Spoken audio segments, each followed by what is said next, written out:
Protein is bad. I recommend zero intake of it. You know why this is actually necessary? You know why any protein is necessary? Bro, it's also there to build your brain, and clearly you haven't built your brain at all. Once again, there's nothing in that head. Obviously, there's nothing in that head. There's not even hair growing out of it at this point. For activation of mTOR. Yeah, But and activation yeah, exactly. And clearly you're not activating mTOR at all because you're not able to build a brain. Dude, you have no brain. You're not using your brain. If you were using your brain, you'd realize this entire argument is BS. This is what I mean. It literally, like from a biochemistry standpoint, he's literally inhibiting his brain from functioning. It's a complete lack of critical thinking. Oh my god, man, you're digging yourself such a deep grave. We've already went beyond 6 feet. We're at least like 100 to 200 feet down by this point. He's just digging and digging and digging. I mean, holy crap. Can you imagine this? Imagine writing all of this as a doctor and still thinking that you're right. It's clueless. So in this video, we are going to be going over Peter Rogers. Now, apparently, he says our physiology is herbivore, starchivore, frugivore. Well, let's take a closer look. Okay, this video is called All of Nutrition Summarized in 10 Minutes. And so I don't know exactly how long this is going to take. And I'm kind of doing this as a joke because I just made a video about Andrew Huberman, kind of joking that he'll talk for an hour and never say a single useful thing. And the point is you can say a lot of useful stuff in just 10 minutes, okay? Our physiology Okay, let's hear it, buddy. is like a herbivore. If you look at our teeth, they're flat like a horse, okay? Really? I think you should do a little more research on your teeth. In fact, you might want to feel your teeth yourself. If they were flat like an herbivore and you took your thumb and pressed down on it, I can guarantee you your thumb is not necessarily going to like that feeling. You know why? It's because they're bicuspid. They're not flat. And if you try to move your jaw from side to side while you're chewing, you'll realize that you can't, once again, because they're bicuspid. They have ridges in them. So to say already, he's pretty clueless on that. Oof, that's not a good start. Dr. McDougall's called us starchivore. Some have called us frugivore. We can eat both. Some people think we started out with color vision so we could recognize when fruits were ripe, and that might be correct. Starch, the most important thing I ever learned, and I've been a doctor over 30 years, out of everything I've ever learned about health, the most important thing I ever learned is that humans should eat as much starch as they can, pretty much. Why? This guy, okay. Well, I guess somebody doesn't know about glycolysis and gluconeogenesis. No clue, in fact. And not only that, he doesn't even know about glucose oxidation producing more reactive oxygen species. It clearly also doesn't sound like he knows glycation. Because if he did, he'd know very quickly there might be some problems here. So let's keep hearing it, buddy. Just dig yourself deeper and deeper and deeper because this is not a good look. Or just eat a lot of starch. It just works. The reason is starch is a polymer of glucose wrapped in fiber. So the Okay. And once again, why is that healthy? I'm waiting for the details behind it. fiber is low caloric density. It stretches your stomach. When your stomach is stretched, you get early satisfaction of hunger. That's slow. Yeah, that increases ghrelin over time. And that's why you get these people eating nonstop over and over and over again because they're never satiated, because they're never actually getting any adequate nutrition. Leptin will only actually go up when you eat fat. That's right. And where do you find fat? I'll tell you right now, it's not in starchy foods. So once again, this is clueless. Oh my God, man. Buddy. Slows down the drip rate into your intestine. It takes a lot of time to peel off the fiber from your starch such that you get a slow, prolonged absorption from the gut into the blood of glucose. Okay, first off, why is fiber healthy? Why is any of what you're saying right now healthy? This is what I mean. Like, I'm asking for specifics. Once again, what's the benefits behind it? When you look down to it, like at the very basics, it all comes down to four main things. It's reactive oxygen species, glycation, inflammation, and lipid peroxidation. reactive oxygen. I guess you could say the fifth one being oxidative stress, but then you can combine those two into reactive oxygen species. So regardless, this is like, buddy, come on, man. This is like, it's so clueless. It's so clueless. You're just increasing glycation. Why would you do that? Why would you want that? Glucose, and that keeps you energized and healthy, a normal blood glucose, so you're in the zone. You satisfy your hunger with the lowest number of calories, and this keeps you fit and slim. You get No, this does not keep you fit and slim. You are a great example of this. Buddy, if you want to be fit and slim, look like it. Don't just say it keeps you fit and slim and not look like it. You don't look that fit or slim. You look neither. And I'll say right now, the hair definitely doesn't look like it's on the bright side either. It looks like it's on too much of the bright side because I'm seeing more so my reflection just looking at it. Like, you get the point. Like, come on, man. No, this is not how it works. Oh my God. All right, let's we'll take what he says next time seriously and actually explain why it's complete BS, because this guy is clearly quite clueless. prolonged satiety, satisfaction and hunger with starch. Okay, yeah, I think, wow, that was pretty quick. No, it won't. And why is that? Because when you eat carbohydrates over and over and over again, exactly what you're doing right here, you will increase ghrelin, which once again, I did say. And what happens when you increase ghrelin? That's right, you increase the hunger hormone.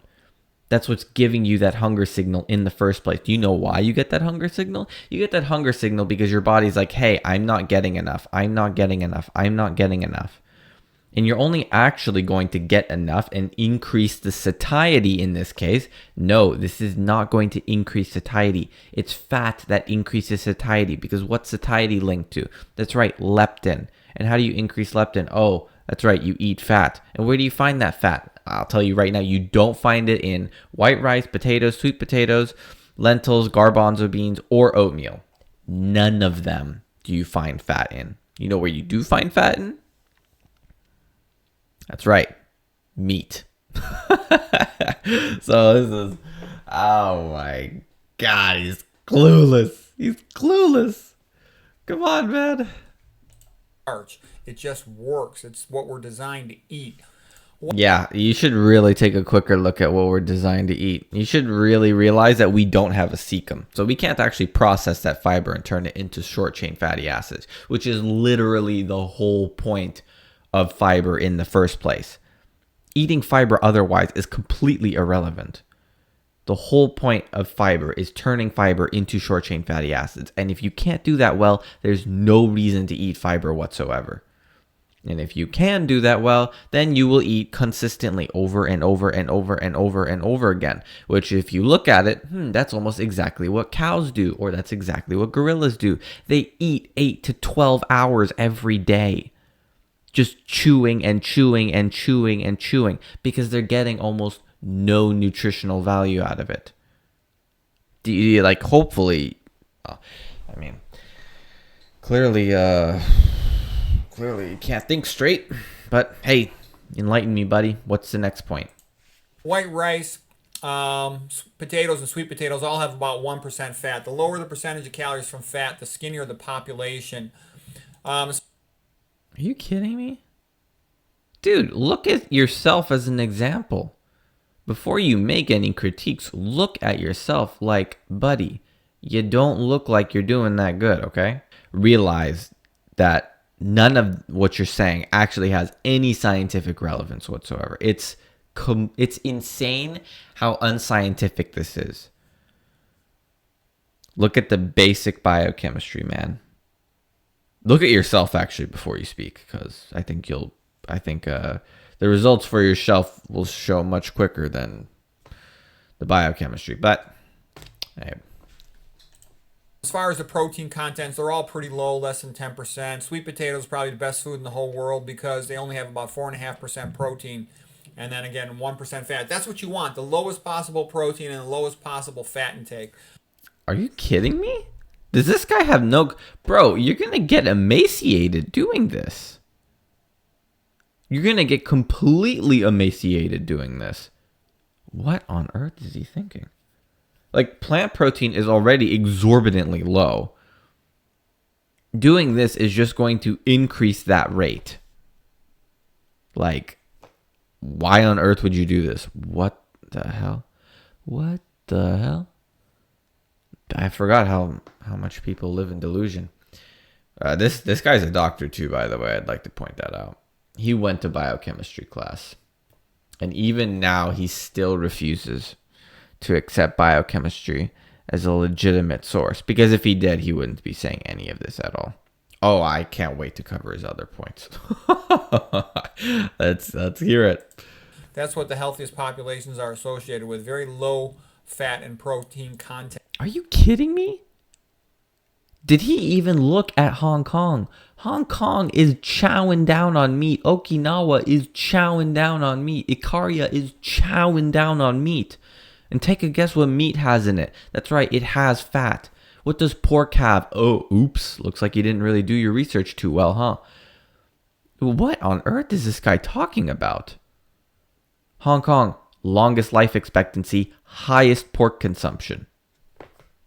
Strange. Okinawa, eating tons and tons and tons of pork. And take a guess. Actually, they're eating Spam. And take a guess how long they live. Yeah, that's right. They're living for an incredibly long period of time. Same thing with Ikaria, Greece. They're eating tons and tons of animal products. Like, does this guy have any... oh my god. His argument's being flawed on both sides, both the biochemistry and just the basic epidemiology. What on earth? Look at Kempner's diet, super low in fat and protein. Incredible health improvement results there.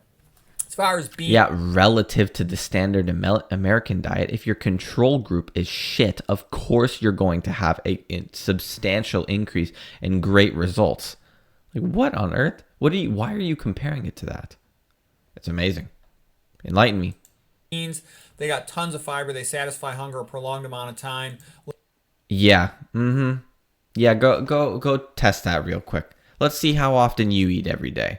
How often do you eat every day? Does that really match with what ghrelin and leptin say? Because I can guarantee you right now, you are probably eating multiple meals throughout the day. Take a guess how many times I eat throughout the day. I eat once and only once because I am satiated completely after that. In fact, I can even go multiple days with fasting and still it'll be fine. Like, and I've done this too. So this is, once again, clueless. Lentils are one of the lowest fat beans at 3%. Garbanzos are about 13% fat. People have been interested in oatmeal lately. Oatmeal is a good food. It's still a little bit more fat than these other things at 16%, but for some people that works. It's good to get plain organic oatmeal just in water. You want it to be organic. Okay, fruits are great because otherwise they might... Doesn't matter if it's organic or not. It still has... Like, herbicides and pesticides found in all of this stuff is so ridiculously high that suddenly when you don't make it organic anymore and you actually spray those herbicides and pesticides on it, take a guess how much of a difference that makes. It's so exorbitantly low. It's so ridiculously low that just what you're eating alone from a not organic fruit or vegetable, by the way, is a 30, I think, in comparison to that of an organic vegetable, is a 34,499%. I can't remember the exact number, but I do have it in a video. That much of an increase. 34,499% increase in herbicide and pesticide content. Which, by the way, that's not healthy. That's literally what phytotoxins are. So, why would you want that much herbicides and pesticides? I thought you said organic is the way to go, huh? You know why it's the way to go? Yeah, that's right. So, once again, clueless. I'd spray it with glyphosate. Okay, fruits are great, but they don't satisfy hunger as long as the starches do. Lately, there's been a problem with this stuff. It's especially been on avocados and apples, but it's on other things too, potentially. You know, potential workaround is frozen, but I'm not sure how good that is. We don't know exactly what this is on. Vegetables, Earthbound Farm claims they don't spray it with any of this stuff. They got some stuff grown in greenhouses. They don't spray anything on it. That seems promising. Natural grocery store does not use this stuff. Farmers markets are a good thing. The more direct you get it, I think it's a good idea to go into those apple picking orchards and pick as many apples as you can and save them for a long time. I think the best thing for you to do is go to that farmer's market and actually just buy all the meat that you can get. That's it. Go to your rancher or whatever you want to call them and go buy all of the meat. There's no reason to buy any sort of fruit or vegetable. They're not healthy in any way. If you're eating them, just know that you're eating them for taste. They have no health benefits at all. Literally, they have negative health benefits. Just purely from a chemistry standpoint, they have specifically no health benefits, and from a biochemistry standpoint. Doesn't matter how you look at it.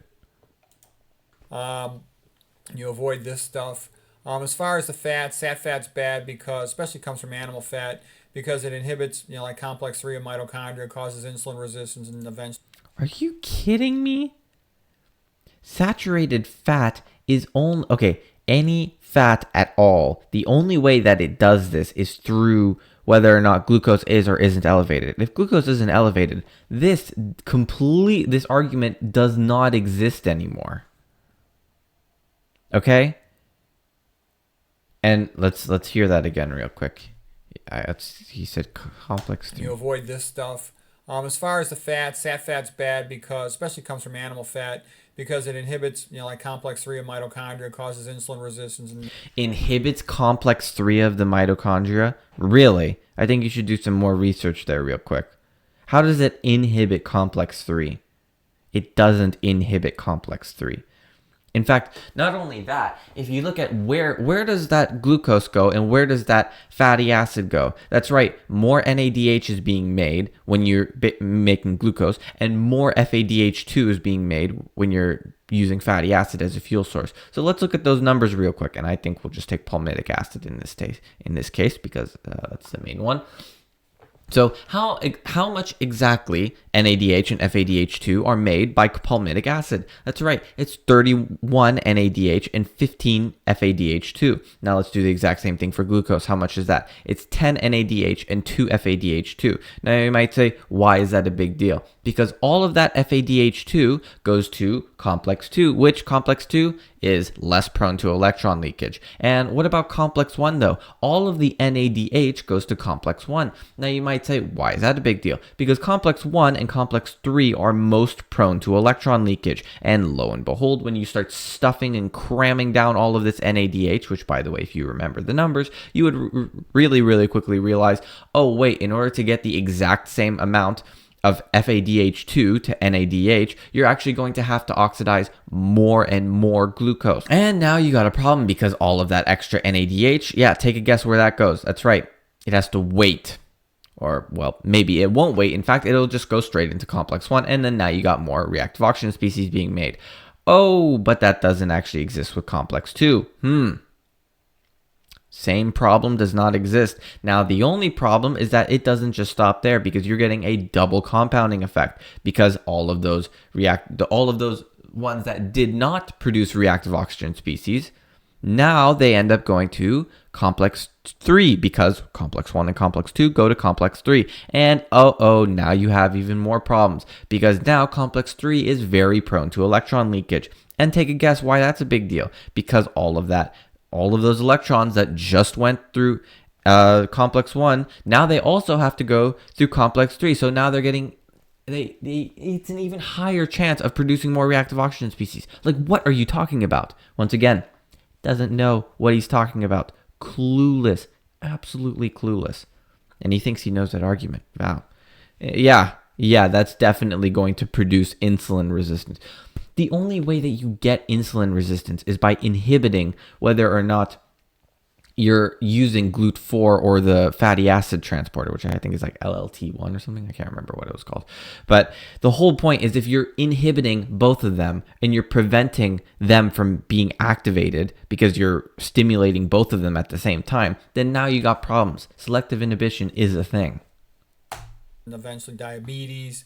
Does a lot of other bad things too, but that's one key point. Thickens your blood. All fats tend to thicken the blood. Omega-3s maybe not so much. There's other issues with omega-3s. Omega-3s increase immunosuppression. They increase insulin resistance. They still promote obesity. I don't like immunosuppression. Some people Like, dude, this is not. Oh my god.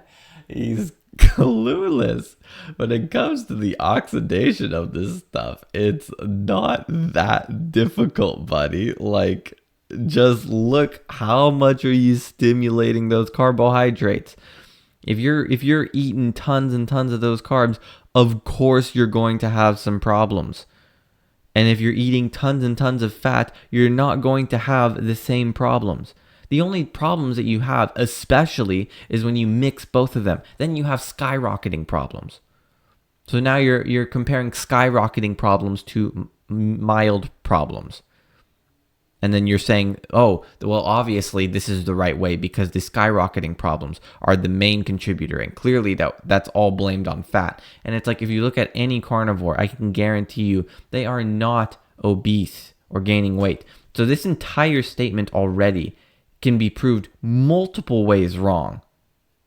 I mean, hopefully the way I explained it with the biochemistry was enough. But just looking at regular people, uh-oh, looks like you're a little clueless again. Once again, there's nothing in that head. Obviously, there's nothing in that head. There's not even hair growing out of it at this point. People believe that increases your risk of, cancer progression. Monounsaturated fat like an olive oil by itself, that'd be kind of nice, but olive oil is not a good food. It's got a lot of sat fat. It's got a lot of omega-6 fat. There's a lot of potential impurities and contaminants. And once again, what is the difference between all of these? Okay, saturated fat, he says is bad. Once again, clueless. I already explained that one. Omega-6. What's the problem with this? Very, very high susceptibility to lipid peroxidation. So if you're mixing this with glucose, which already is producing more reactive oxygen species for multiple reasons, because one, you're quite literally preventing superoxide dismutase from working because you're causing glycation to it. So it basically inactivates it. So one, not ideal. Another reason is because this is more prone to lipid peroxidation because it has multiple double bonds on it. That's literally the difference between these two sorts of fats. Monounsaturated. So this basically just means one double bond. That's all it means. This means no double bonds. This means one double bond. So highest stability, second highest stability, third highest stability, fourth highest stability. So in order, it would actually be saturated fat most stable, monounsaturated fat second most stable, omega-3 third most stable, and omega-6 fourth most. So if you want stability, which hopefully you realize that constantly occurring chemical reactions are not necessarily the sorts of things that you want, especially when they're dealing with reactive oxygen species, then you want saturated fat first, and then you want to put it all the way in the front here. And then you read it from right to left. And that's the order that you would want things. it's fat. It's liquid fat. All oil is bad for you. Don't have one drop of it, like Caballero says. Animal Once again, his argument was proven wrong, but enlighten me. What's another one? protein is bad. I recommend zero intake of it, especially, unless you're a 20-year-old athlete trying to grow your muscles faster. It does have a bit of an anabolic effect because it has a higher amino acid composition of methionine and leucine. Yeah, exactly. And you know why this is actually necessary? You know why any protein is necessary? Bro, it's also there to build your brain, and clearly you haven't built your brain at all. Because if you were getting adequate protein and adequate nutrition for that matter, you'd realize all of these arguments are complete BS. This is a complete lack of critical thinking right here. This is what happens when you can't build your brain. Uh-oh, not enough protein. Looks like you're not able to build all of those things that your neurons actually require in order to function. Who would have thought? Turns out protein's a lot more important than just for building muscle. It's actually really important for almost every single process in your body because you need new anything. Name it, doesn't matter. That's right. Protein's a very essential step because all that protein is basically just amino acids. And what exactly are these? That's right. These are amino acids. For activation at mTOR. Yeah, But and activation. yeah, exactly. And clearly you're not activating mTOR at all because you're not able to build a brain. Dude, you have no brain. You're not using your brain. If you were using your brain, you'd realize this entire argument is BS. This is what I mean. It literally, like from a biochemistry standpoint, he's literally inhibiting his brain from functioning. It's a complete lack of critical thinking. So if you want to become like this guy, the problem is that usually after adolescence, this is when the stuff really starts to kick in.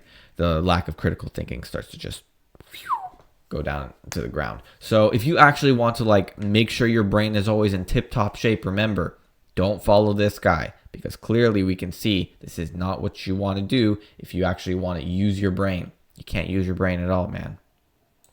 Of mTOR, the growth pathway to stimulate cell replication, also increases the rate at which you reach the Hayflick limit, the maximum number of cell divisions, because telomeres are shortening, thus it accelerates aging. You don't want that, okay?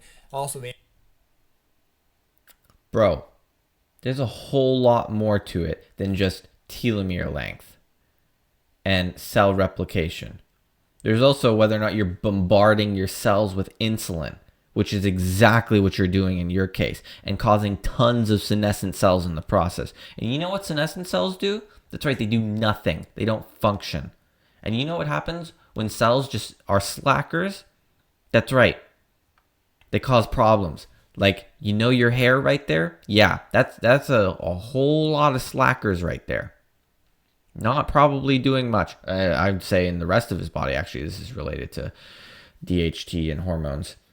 Iodine and a lot of other things. But regardless, this is like, holy crap, man. Buddy, use your brain. Your cells are literally becoming senescent. They're not functioning. They're not doing anything. They're slackers. They're stealing resources and doing nothing. the anabolic effect includes raising total cholesterol, thus it has an atherogenic effect, increasing your risk of... Oh my god, man, you're digging yourself such a deep grave. We've already went beyond 6 feet. We're at least like 100 to 200 feet down by this point. He's just digging and digging and digging. I mean, holy crap. Why does cholesterol cause this? It's not cholesterol that causes this. It's triglycerides that cause this. It's triglycerides mixed with reactive oxygen species, inflammation, and glycation. That's the only way that this happens. If you have no reactive oxygen species being generated, or barely any, you have barely any inflammation occurring, you have barely any glycation occurring, you can't damage your endothelium even if your triglycerides are high. It's very, very difficult. But if you damage your endothelium enough by increasing all those three that I just said, now exactly, then this becomes an indicator. But this is just an indicator. This isn't the underlying cause. The underlying cause is glycation, inflammation, and reactive oxygen species. It's not cholesterol that damages the endothelium, which gives you that atherosclerotic effect. That's right. That heart problem does not come from cholesterol. Once again, clueless. Ugh. coronary artery disease and impotence. Okay, animal food. Impotence. Buddy, you're the impotent one. Literally, you don't have enough cholesterol. You can even see it in your head. Look. That shows you lacking cholesterol, unable to regulate DHT correctly. Like, but, oh my god, man. Just look at yourself as an example. Holy crap. It also tends to have more iron, especially like, let's say, red meat. But you also get increased iron in any type of processed food that's fortified or iron added to it, which a lot of them have. Animal foods often have a lot of estrogenic chemicals given to make the animals grow faster. They're all bad. That's why I recommend zero animal foods. Oh yeah, I wonder what those phytoestrogens are. Oh yeah, that's right, phytoestrogens. Turns out they come from plants too.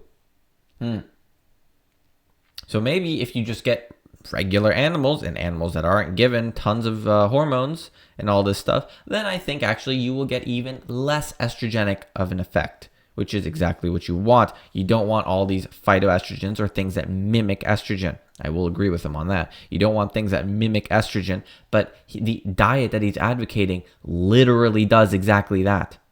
Soy protein, soybeans, for instance, do exactly that.